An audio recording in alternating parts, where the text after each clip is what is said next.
안녕하세요. 오늘부터 새로 시작하는 코너입니다. 주간 이슈 부분을 체크를 하도록 하겠습니다. 오늘 주간 이슈의 타이틀은 생각이 바뀌고 있답니다. 네.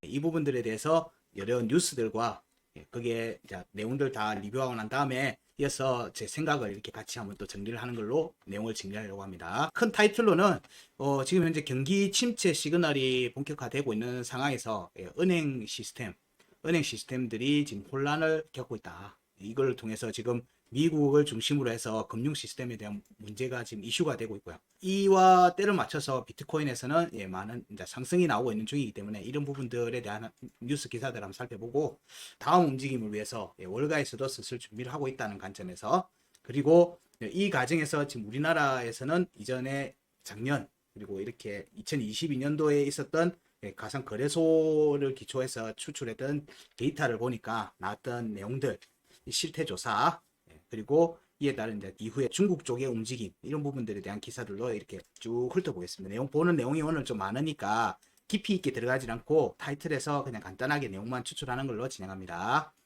이런 지금 현재 비트코인의 매크로적 배경, 배경에는 경기 침체, 은행 시스템 혼란, 주식장도 별로 안 좋다, 채권 수익률도 하락하고 있다, 그리고 달러도 약세다, 뭐 이런 부분들이 전반적인 기조에 흐르는 내용들입니다.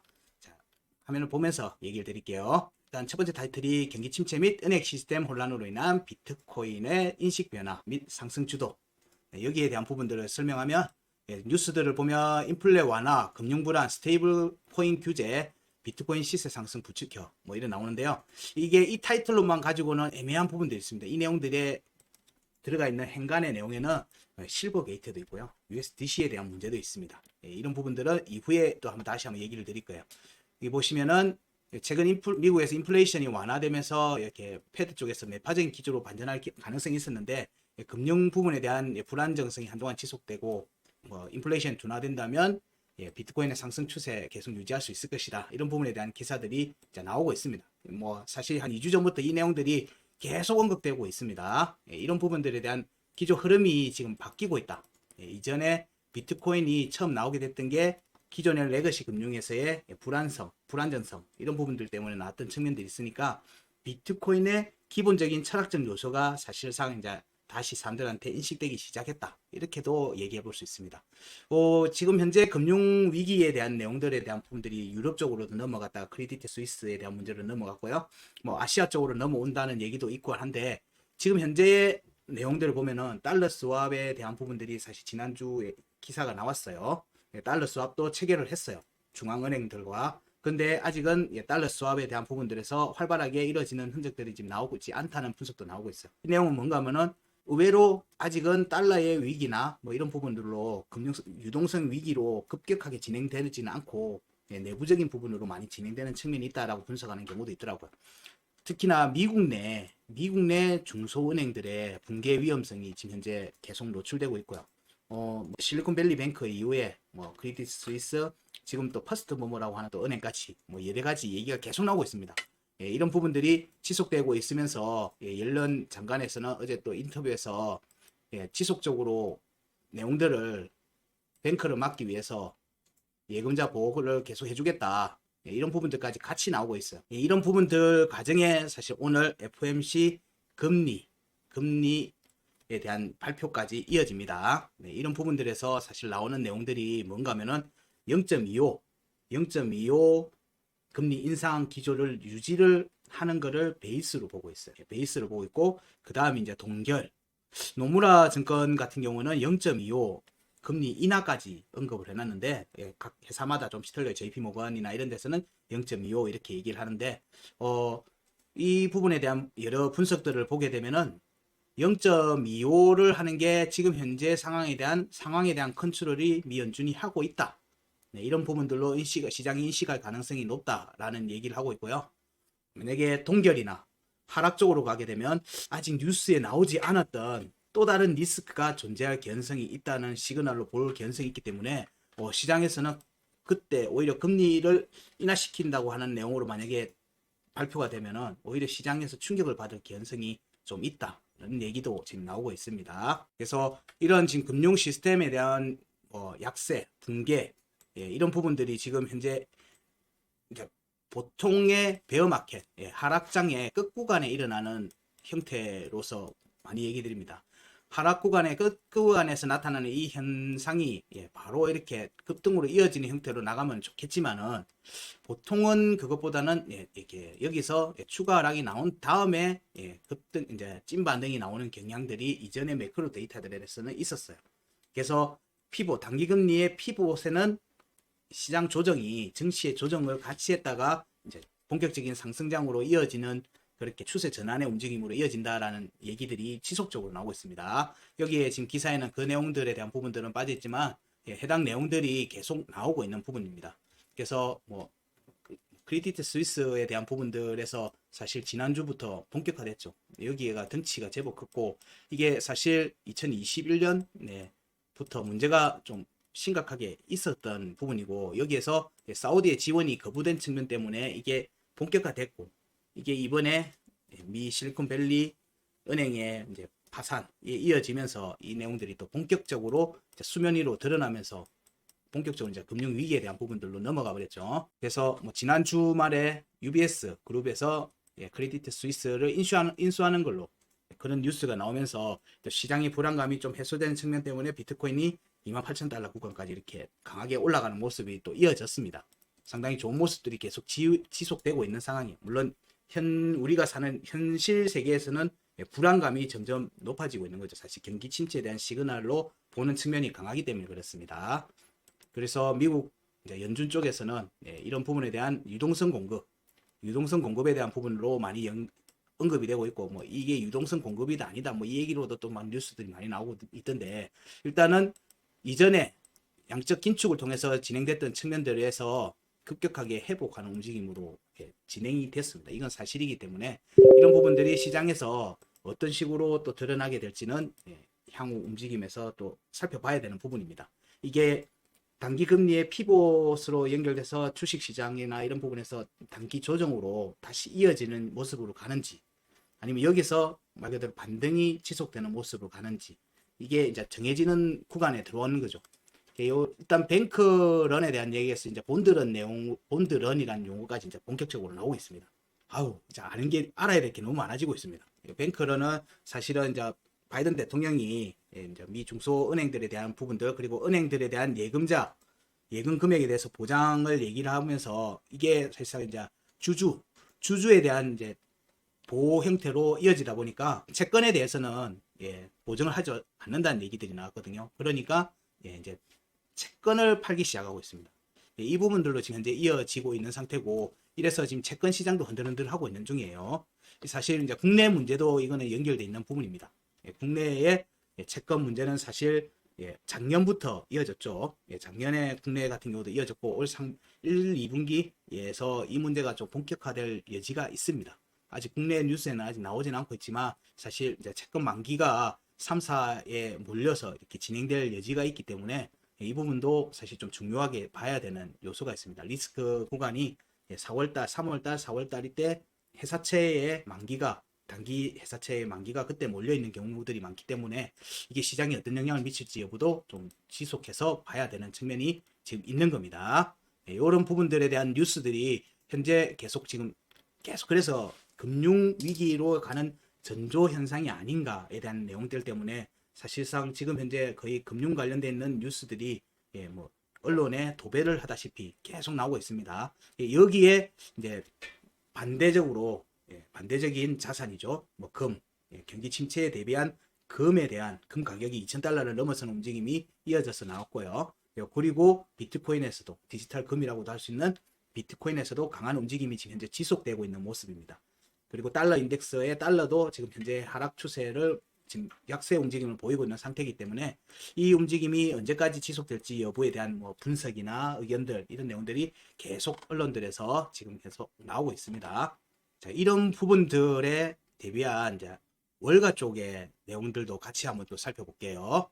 자, 월가 쪽에 대한 내용을 살펴봅니다. 월가 쪽의 내용을 살펴보면 대표적인 월가 쪽에서의 제일 큰 자산 운용사죠. 블랙록이 자산에 대한 이제 토큰화를 계속 얘기하고 있습니다. 작년부터 이 얘기를 계속 지금 지속적으로 얘기하고 있습니다. 이 자본시장의 효율성을 높일 수 있다고 이런 류의 얘기들을 사실상 떡밥이죠. 계속 얘기를 하고 있는 상황입니다.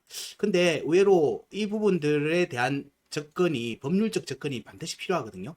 여기 토큰화에 대한 부분들은 기존의 증권들에 대한 혹은 증권적 자산들에 대한 토큰화, 이건 이제 암호화폐하고 연결되는 부분들이 있습니다. 이런 부분들이 진행되는 측면을 볼 때 법률적인 요소가 반드시 선행돼야 됩니다. 근데 아직 미국에서는 그 부분에 대한 법률적 요소가 확정적으로 지금 나오지는 않고 있어요. 근데 오히려 그 부분에서 우리나라가 오히려 그 부분에서는 좀 빠른 측면이 있어요. 의외입니다. 이게 한국은행 베이스에서 진행되던 파일럿 테스트가 있었죠.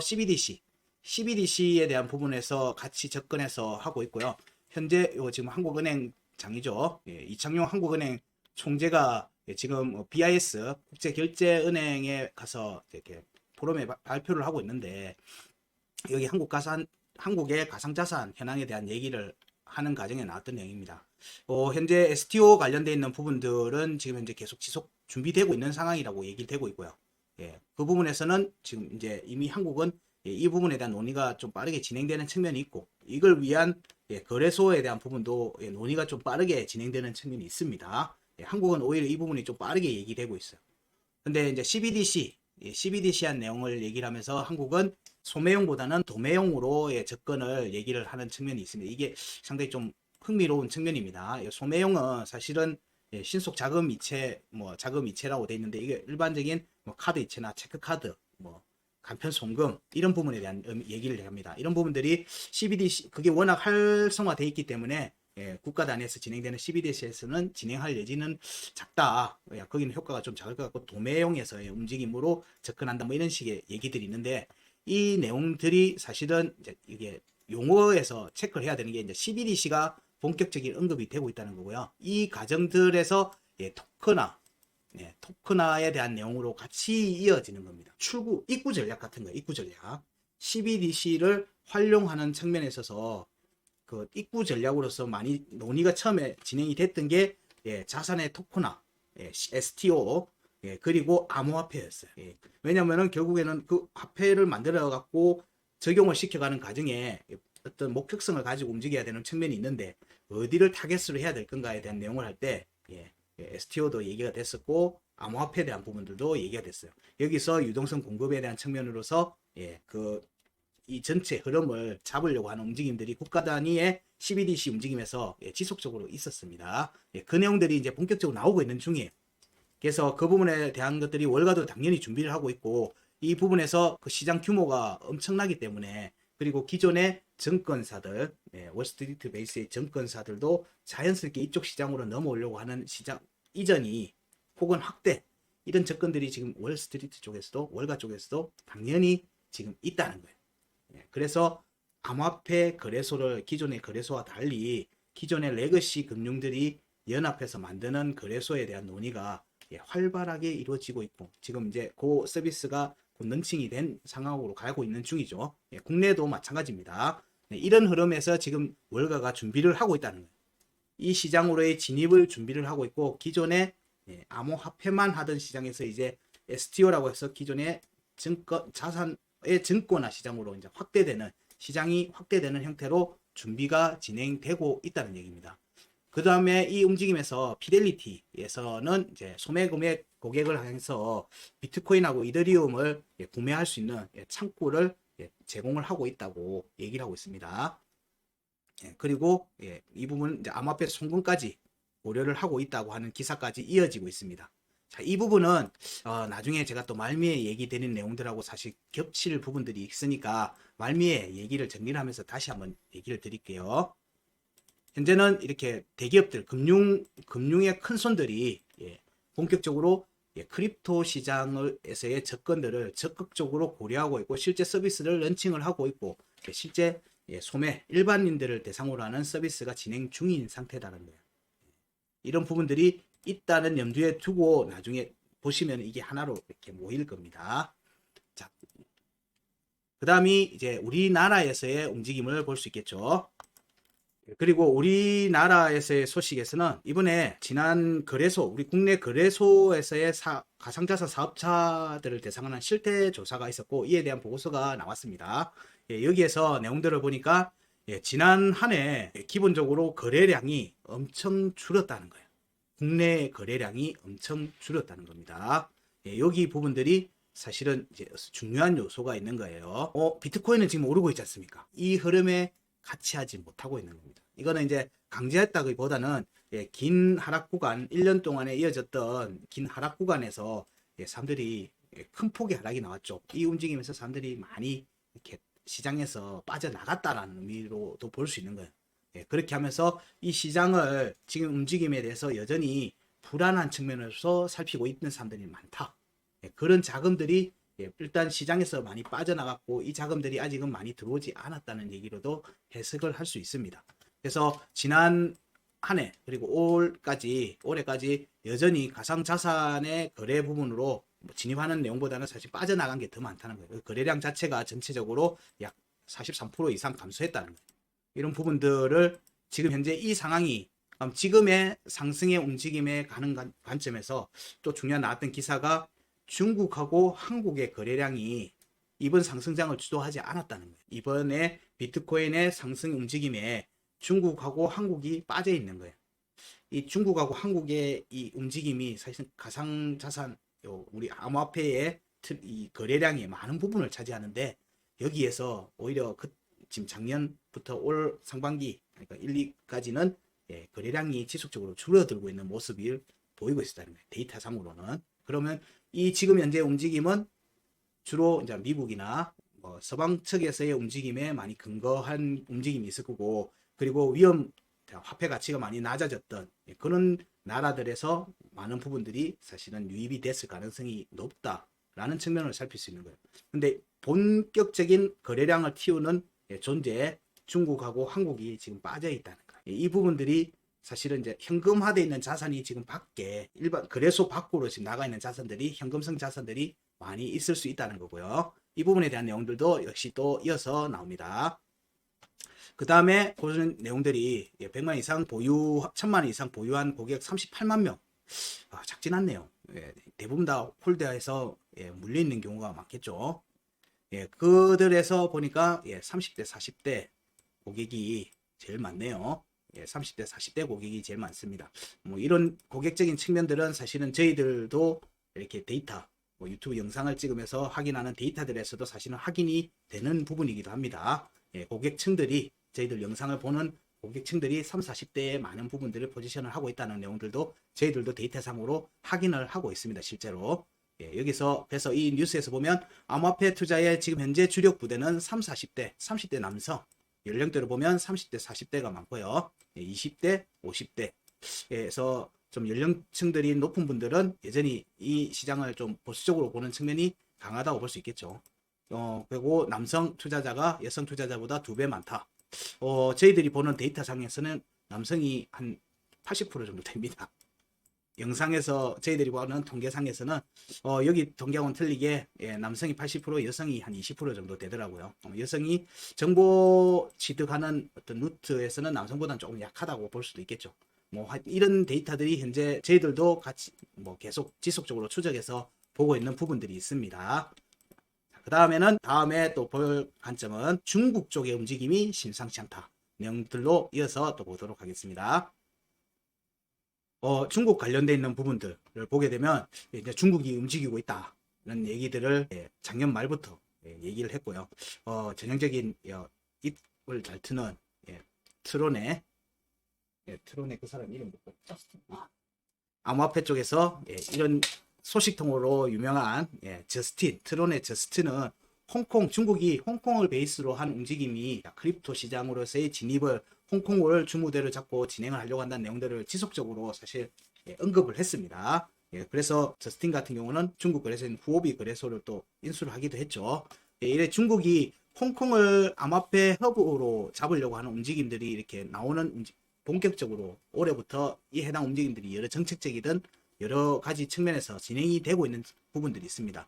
이 내용을 어떻게 해석을 해야 되냐면, 아까 앞에 잠시 CBDC를 실질적으로 테스트를 하고 현재 적용을 시키고 있는 나라가 중국이거든요. CBDC가 얘기가 되면 기본적으로 두 가지가 나옵니다. 이 CBDC를 적극적으로 활용하는 측면에서 오프라인에 우리 기본적인 디지털이기 때문에 오프라인보다는 온라인 베이스의 거래량들에 집중하게 됩니다. 그런 부분들에서 유효한 입구 전략, 이후 출구 전략이 암호화폐가 될 거라는 얘기는 CBDC가 구체화되는 시점에서 꾸준히 나왔던 전략이었어요. 그래서 이 CBDC가 준비되기 전까지 중국은 암호화폐에 대한 제재를 하게 될 거다. 그리고 여기가 준비가 되면 결국에는 이 위안화, 디지털 위안화를 활용할 수 있는 거래량을 늘리기 위해서 결국 암호화폐 시장으로서 입구 전략을 잡을 수밖에 없을 거다라는 얘기들이 2000년 초반, 2020년대 얘기했을 때부터 계속 얘기가 나왔어요. 중국의 암호화폐 단속 얘기랑 같이 개를 같이 합니다. 단순히 채굴 금지하고 했던 내용들이 아니라 그런 부분들 정책적으로 CBDC를 키워가기 위해서는 암호화폐라고 하는 입구가 필요한데 이 암호화폐라고 하는 시장에서 디지털 위안화의 영향력을 키우기 위해서는 초기에는 독자적인 부분에서 기존의 스테이블 코인이 아니라 디지털 위안화로 갈 수 있는 형태의 정책적인 요소를 만들어 놔야 되는 부분들이 있었고 그 부분들이 어느 정도 준비가 된 게 아닌가라고 여겨지는 겁니다. 그래서 홍콩을 베이스로 한 움직임들이 이제 본격적으로 진행이 될 여지가 있는 거죠. 근데 앞에 우리 아까 국내 가상자산 거래량을 봤을 때 이번 상승장에 중국과 한국이 빠져 있다라고 얘기를 드렸어요. 큰 거래량을 일으키는 존재 두 축이 빠져 있다고 얘기했어요. 그럼 이 두 축이 진입을 해야 되는 타이밍이 있겠죠.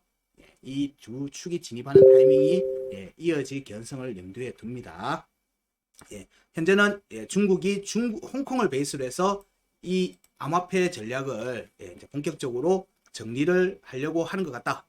그래서 보면 중국 상하이도 정부 서비스에 블록체인 도입 검토를 한다는 얘기를 듣고 이런 부분들이 사실은 내용들 때문에 중국계 코인, 네오, 온톨리지 이런 부분들이 주목을 해서 봐야 되는 프로젝트가 되는 겁니다.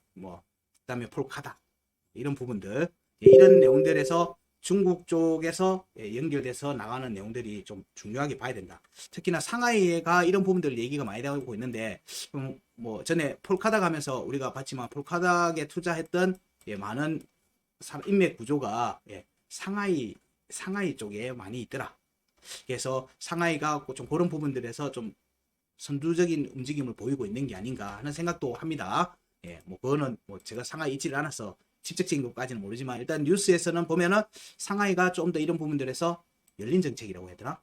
이렇게 좀 밀고 나가는 부분들이 좀 있다. 본토에서는 상하이에서 얘기가 나오고 있고요. 기본적인 중국에서의 공식적인 부분들은 홍콩을 허브화 시켜서 나가려고 하는 움직임이 좀 구체화되고 있는 모습이다. 이런 부분들로 얘기 드릴 수가 있어요.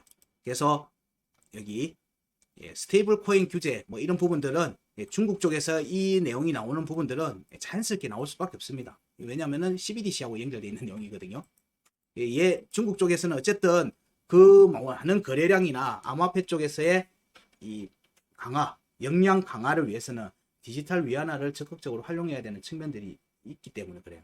사실상의 이제 화폐 전쟁의 개념이 기존의 종이 화폐에서 디지털 화폐 CBDC로 넘어가는 시점으로 들어가는 게 아닌가 이런 부분들이 여겨집니다. 역시 여기에서의 무기는 뭐가 될까요? 중요한 이제 핵심적인 요소는 비트코인이 될 개연성이 좀 높죠. 여기에서의 무기는 비트코인을 누가 많이 확보하고 있느냐 국가 단위에서 이런 부분들도 터무니없는 얘기가 절대 아니라는 거예요. 그래서 홍콩에서 기준에서 정부가 정책적으로 준비를 많이 하고 있다는 내용들이 지속적으로 나오고 있습니다.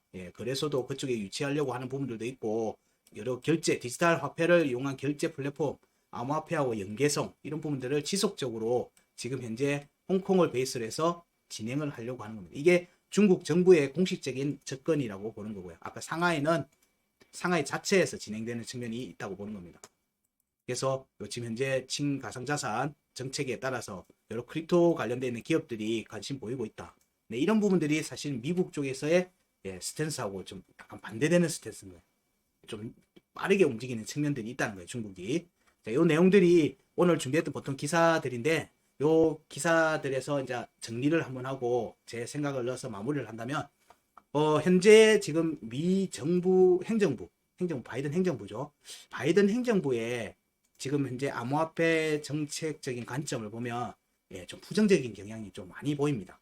올해부터 작년부터 이어졌던 바이낸스에 대한 법무부 쪽에서의 견제, 예, 뭐 이런 부분들을 염두에 두서 본다면은, 뭐 이유는, 예, 중국계 자본의 세탁, 뭐 이런 부분들 얘기가 되고 있지만, 지속적인, 예, 간섭, 하고 제재, 예, 견제가 이루어지고 있었어요. 그래서 실제로 이번에 암호화폐 FTX 사태, 루나 사태에 이어서 뭐 보이저, FTX 이어지는 과정에서 자산 운용사였던 중요 지갑 운영자이기도 했죠. 그런 역할을 했던 보이저의, 예, 자산 인수 부분에서, 예, 바이낸스가 하고 난 뒤에 사실상 작년 하반기부터 올 상반기 이 상승장에서도 지속적으로 크립토 자산을 판매하는 형태로 해서 시장을 좀 교란한 측면이 없지 않아 있습니다.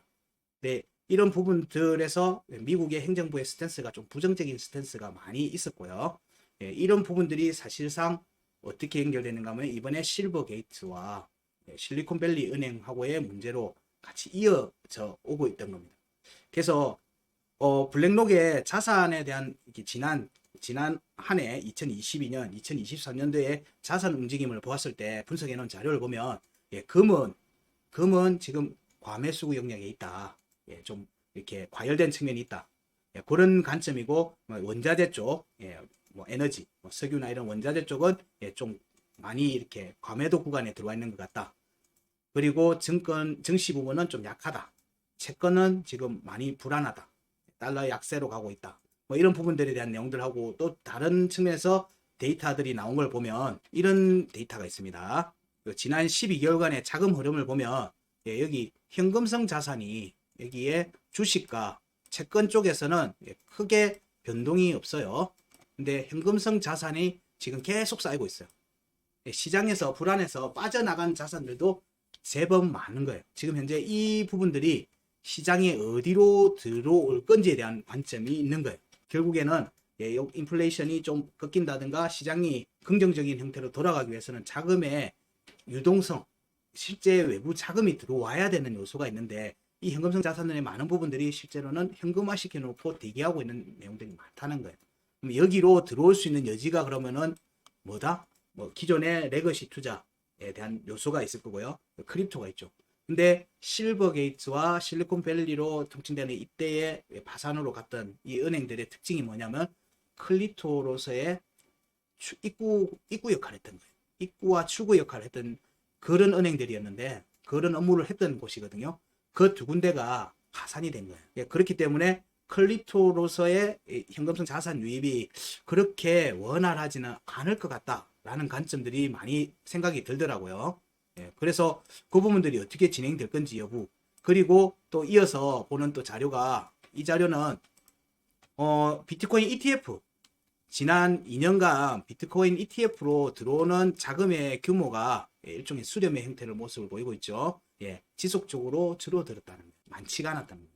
하고 아직, 이 말은 뭔가 하면 아직 돈이 안 들어왔다는 거예요. 암호화폐 쪽으로, 비트코인 쪽으로 아직 본격적인 돈이 안 들어온 거예요. 예, 그 얘기를 해주고 싶은 겁니다. 저는 지금, 예, 아직 시장에서 비트코인으로, 예, 원하는 정도로 돈이 아직은 안 들어온 상태다. 예, 안 들어온 상태이기 때문에 이 부분들이 어떻게 진행될지 여지가 지금 우리가 봐야 되는, 예, 관점이 되는 겁니다. 중요한 관점이 되는 거예요. 예, 그러면 이들이 돈을 넣으려고 하는 부분들이 비트코인 쪽, 암호화폐 쪽으로 본다면 ETF 쪽일 수가 있고, 일반적으로 제일 많이 쉽게 접속하려면 그렇죠. 아니면 앞에 뉴스에서 했던 피델리티나 이런 기존의 큰 은행들에서 제공해주는 소매 서비스, 네, 비트코인을 사게 한다든가 이더리움을 사게 한다는 그런 유로 제한적 접근을 할 수 있는 것, 그리고 기존에 들어와 있는 스테이블 코인을 확보하고 있는 기관 투자자 정도가 지금 현재 시장을 움직이고 있는 큰 축이라고 보는 거예요. 이 시장을 전체적으로, 예, 흔들 만한 아직은 큰 돈이 다 준비가 아직 안 된 것 같다는 거예요. 그래서 저는 지금의 움직임이, 보통 이런 큰 자금이 들어오는 과정들이, 예, 상승 중에 잘 나오지 않아요. 예, 이 자금들의 많은 수가 조정 중에 나옵니다. 조정 중에 들어오게 되거든요. 예, 이 과정에서 크립토, 지금 현재의 움직임을 보면, 예, 크립토로 들어오는 지금 입구가 제한돼 있다는 거예요. 국내도 마찬가지고, 예, 국내 같은 경우에는 입출금에 대한 부분들에서 이제 투자 가치가 떨어진 것에 대한 리스크 때문에 사람들이 많이 빠져나간 측면도 있겠지만 해외 쪽으로 보내는 것에 대한 제한된 상황 이런 부분도 여전히 있는 겁니다. 돈의 출금이나 입출금이 아직 원활하지 않은 부분들이 좀 있다는 거예요. 이 요소가 해결되는 시점에서 클립토로 들어오는 자금들이 본격화되는 시간대가 조만간 올 것 같다는 거고요. 이게 달러 인덱스의 추가적인 하락하는 시기와 같이 맞물릴 개연성을 염두에 두고 있는 거예요. 이게 대략적으로 그냥 제가 체크하는 방식에서는 올 여름 지나는 시점부터가 되지 않겠는가라고 보는 거예요. 여기에 지금 그래서 지금의 비트코인의 움직임들에서는 거래량은 나오고 있는데 유동성은 제한되어 있다는 거예요. 그러니까 외부로 들어오는 돈이 지속적으로 막 늘어나서 되는 게 아니라 스스로 지금 현재의 모습은 오히려 약간 제로섬 게임에 가까운 모습을 보이고 있다. 그래서 비트코인뿐만 아니라 암호화폐에서의 반등은 지금 현재 반등 구간의 모습이지만 이 반등은 한 턴의 움직임이 나오죠. 그런 뒤에 본격적인 방향이 정해지는 게 있기 때문에 추세 전환으로 가기 전에서의 나오는 제한적인 움직임일 개연성을 가지고 보고 있다는 정도가 현재의 제 의견들입니다. 이게 이제 단기적인 움직임뿐만 아니라 약간 중장기적인 움직임이 포함되어 있는 내용들입니다. 이런 뉴스들에서 나오는 내용들을 행간에서 나온 내용들을 제 나름대로 정리한 결과는 지금의 현재의 상승 움직임은 좀 제한적인 측면이 있다. 진짜 돈이 아직 안 들어왔다는 거예요. 현금성 자산이 막 들어오는 시점부터는 진짜 뭐 금융 위기에 대한 부분 이런 요소들이 본격화되면서 비트코인에서는 큰 폭의 상승이 나올 수 있는 부분이 생길 수 있는데 그거 전에 나오는 반등 그 과정이라고 보는 겁니다.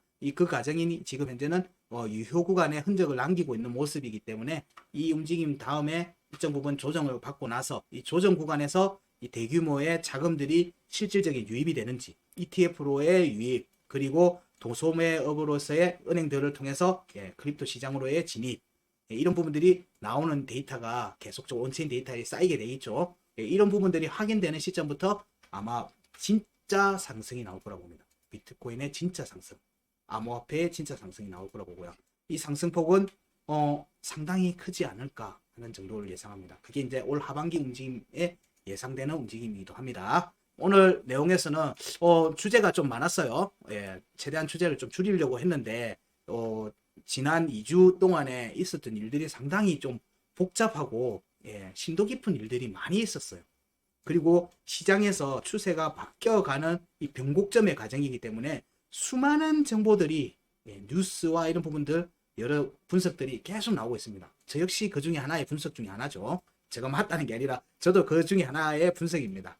이런 시장의 큰 변화의 과정에서 나오는 많은 홍수같이 나오는 뉴스들 중에서 필요한 내용들 제가 체크해본 뉴스와 그 안에서 읽혀진 제가 생각한 행간 이런 부분들에 대해서 오늘은 조금 정리를 해봤고요. 아마 다음 주부터는 이거보다 좀 라이트하게 가지 않겠는가. 오늘 내용이 너무 많습니다. 다음 주부터는 조금 가볍게 그 주에 있었던 좀 봐야 될 이슈들 이런 부분들을 좀 다루고 가볍게 넘어가는 시간으로 이어지겠습니다. 또 다음 주에 뵙겠습니다. 고맙습니다.